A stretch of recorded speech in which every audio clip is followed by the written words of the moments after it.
Good morning. Welcome back to the Broadcast Retirement Network. This is BRN AM for Wednesday, May 15th, 2024.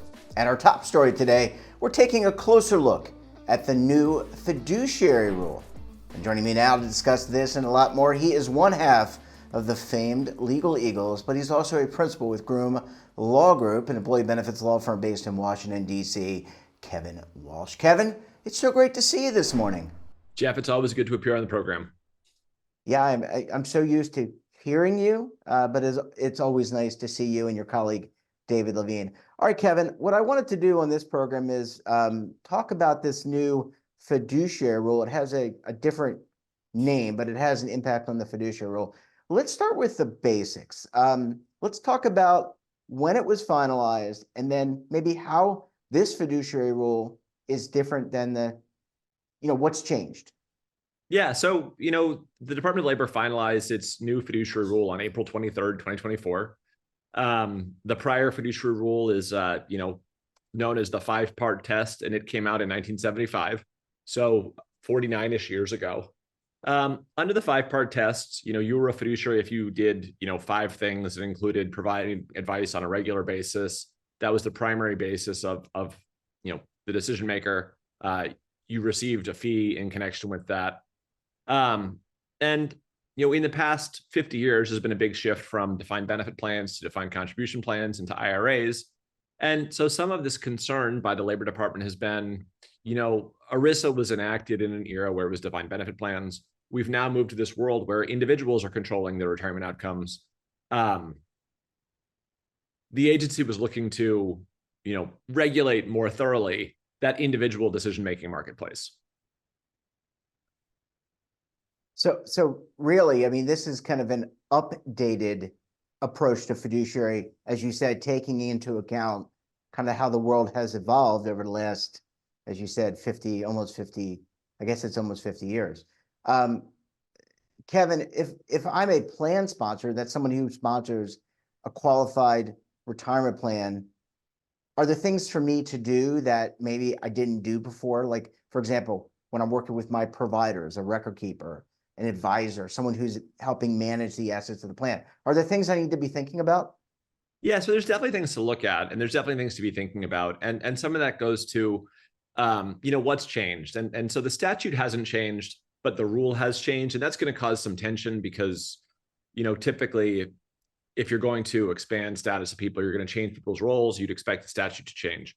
But here, if I'm a plan sponsor, if I'm managing my retirement plan and I'm talking to service providers, I can probably expect to see more disclosures, more disclaimers. I will expect, to see more saying either, I am a fiduciary when I provide financial wellness services, when I provide investment education, when I recommend products to you, or I'll probably see clearer signals that, I'm not a fiduciary when I do that. And, the Labor Department was pretty clear in this rulemaking that, things like investment education, they view investment education as important, and they recognize that investment education does not have to be fiduciary.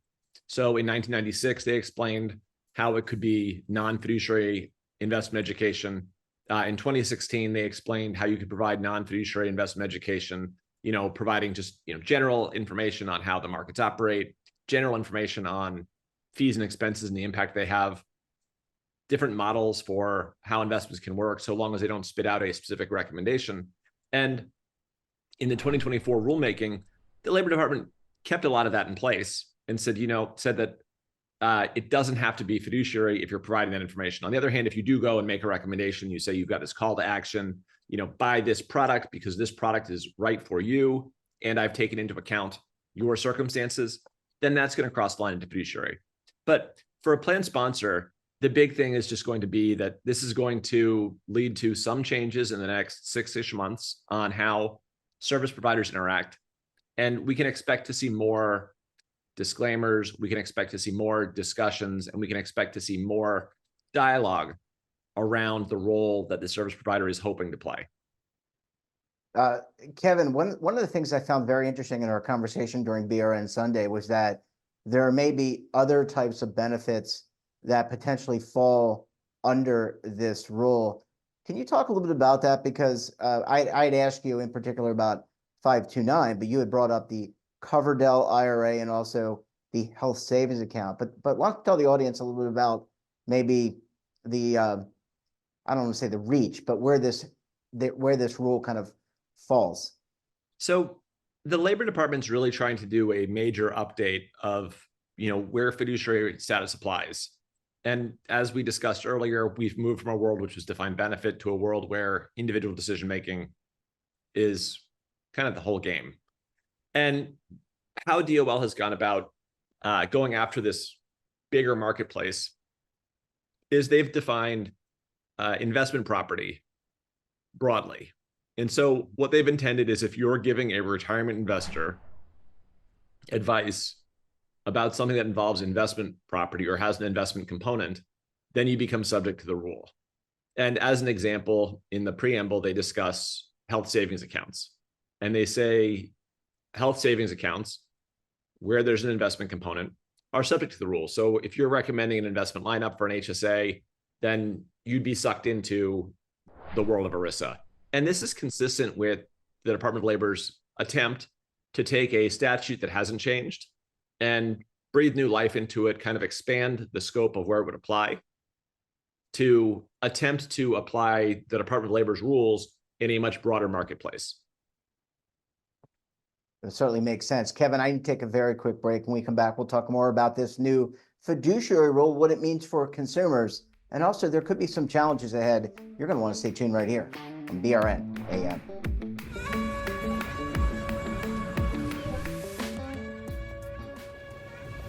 Imagine a new television network that will make you richer, healthier, and in control of your financial future.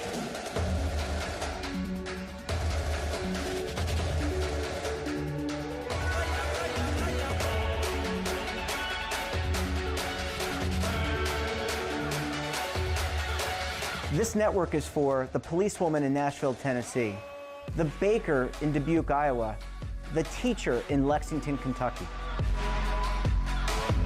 We want to make the idea of savings and retirement culturally relevant. But what do you see as a defining issue of the midterms, especially for the smaller businesses? I mean, they are the lifeblood of the American economy.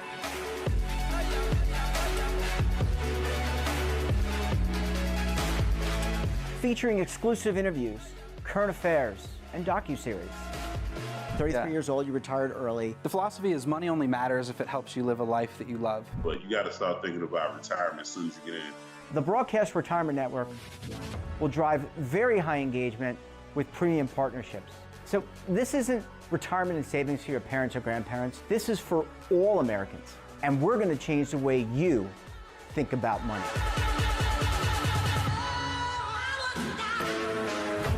Welcome to the next frontier of retirement and savings. This is BRN, the Broadcast Retirement Network.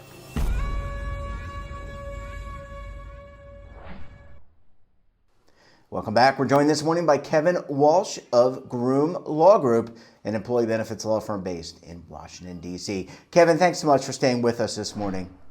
Happy to stick around. I haven't chased off anybody yet in 5 years. I'm so excited about that. Keep my streak going. And if anyone, I thought that you and David would just be completely tired of me. But in all seriousness, Kevin, we talked about what the plan sponsors can expect. Those are employers that sponsor retirement plans. Let's talk about our audience members who are consumers. That means that they're in a retirement plan like a 401k, 403b. Maybe they have an IRA. Maybe they're thinking about buying an annuity. What potentially could change for them, or maybe there are no changes that they'll see? Well, that's the marketplace where we would expect to see the most changes. If we look at the marketplace today, you've got brokers who are subject to regulation best interest. You've got investment advisors who are subject to the Investment Advisors Act. You've got insurance agents who are subject to the NAIC best interest rules in, all of the states that have adopted those best interest rules, and most at this point have. And where the Labor Department's trying to go is the Labor Department would like to impose a fiduciary standard on top of that. And traditionally, as I mentioned last segment, if advice wasn't on a regular basis, then you weren't a fiduciary. And so that first recommendation to roll out of a retirement plan and purchase an annuity or roll out of a retirement plan and open a brokerage account, that may have been subject to the NAIC standard. It may have been subject to Reg BI, but it generally wasn't subject to ERISA's fiduciary responsibility provisions. And here, DOL flipped that on its head and said, if the professional makes investment recommendations as part of the regular part of their business, so it's not a regular basis between two individuals, but it's how do I hold myself out in the marketplace, then that prong essentially would be satisfied. And what this does is it's an attempt by the Labor Department to seek to have more of those discussions about, should I leave my plan? Should I open an IRA? Should I leave my plan? Should I purchase an annuity? Subject to ERISA's standard and subject to the department's oversight. Kevin, change is often difficult, especially for all of us in the retirement industry. And you've talked about, ERISA is 50 years old, but this is an update. And what's been the reaction, I guess, people, because you think about the different members of the ecosystem that provide services, they all have different, I'm sure they all have different points of view. What has been some of the feedback, the general feedback that you've heard from members within the ecosystem? So folks have different points of view. Consumer groups have generally been supportive of the new rule and the changes to increase fiduciary status. Industry groups have been less enthusiastic about it, to say the least. And there's been concern on their part that these rules will drive up costs. They could decrease access to products. And at bottom, what we're seeing now, much like in 2016, there was a similar rule that came out and that was ultimately struck down by courts. We're seeing a pivot towards back to the courtroom, where essentially there's going to be a battle, a conversation, a dispute between the Labor Department, which you would like to see the 50-year-old standards applied more broadly, and the Federation for Americans for Consumer Choice, and probably others who are saying, it's not that it's a terrible idea to have high standards of care, but regulators other than DOL regulate this space. So the NAIC, the SEC, and that if the Department of Labor is going to become the primary regulator of the individual space, it would require a change in the statute. So absent congressional action, the industry is saying, this isn't your place. The Labor Department is saying, we look out for retirement investors wherever they are. And ultimately, there's some give and take here. There's some tension. Consumers benefit from high care standards, but consumers really don't benefit when there's overlapping regulators. That's something that I find kind of frustrating as a legal practice, is when you have to tell a client that one regulator says you must do X and the other regulator says you must do Y. And here we're kind of on a seam between the SEC, the insurance regulators, and the Labor Department. And all three regulators are trying to protect their jurisdiction. And ultimately, we're going to have to see where courts go with this revised final rule. And to that point, Kevin, I mean, insurance typically is regulated at the state level. So you've also got that, I think, and again, I'm not an attorney, but I know you are, you've got the federal, which would be the SEC, the Department of Labor, and then over here, you've got the state regulators who regulate insurance products like annuities and life insurance, et cetera. So, how does this all get reconciled? As you said, that we suspect, or there's a suspect that we're not just going to have one lawsuit. But at the end of the day, I guess if you're the consumer, you're someone watching the show, how does this all kind of get reconciled? Does it, gets challenged in court, and then ultimately it goes through the process, the appeals courts, maybe even find its way up to the Supreme Court? I mean, if you're a consumer, you can monitor that whole shebang and see what happens. Yeah. On the other hand, it's important as a consumer to talk to the folks that you're working with to manage your retirement assets, to give you advice on your retirement assets, understand the role that they're playing, understand the role that they're expected to play, and understand, what the rules and regulations around them require. So have these conversations with the people you're working with as a way of, protecting yourself, but also so that you understand the benefits you're getting from the different regulatory structures. Yeah. And I would just posit to say, it's that education. I think at the beginning, we talked about education, and that being one of the areas that the Labor Department in particular really has focused on is, but making yourself aware as a consumer. It doesn't mean you have to be an expert, but aware of kind of what you should be looking out for when you're hiring that advisor, you're hiring that practitioner, and ultimately the suggestions. I mean, it just makes a lot of sense. Kevin, we're going to have to leave it there, but I suspect that we'll be talking about this with your colleague David Levine and yourself on BRN Sunday and on future shows in the coming future. So thanks so much for joining us. Enjoy the rest of your week, and we'll talk to you again very soon. Thank you, Jeff. Look forward to talking to you.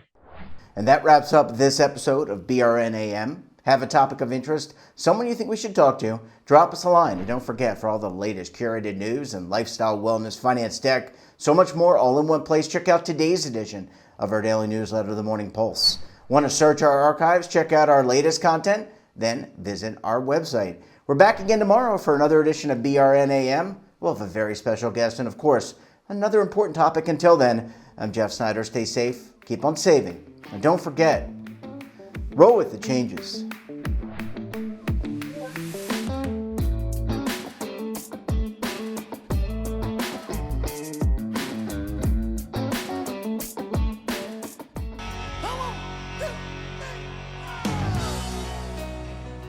Now is your opportunity to co-create content around any topic on the First Lifestyle and Wellness Network. Reach a global audience through our platform and co-own exclusive branded content.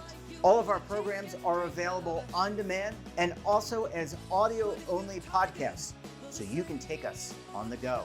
Broadcast Retirement Network, available anytime, anywhere, and on any device.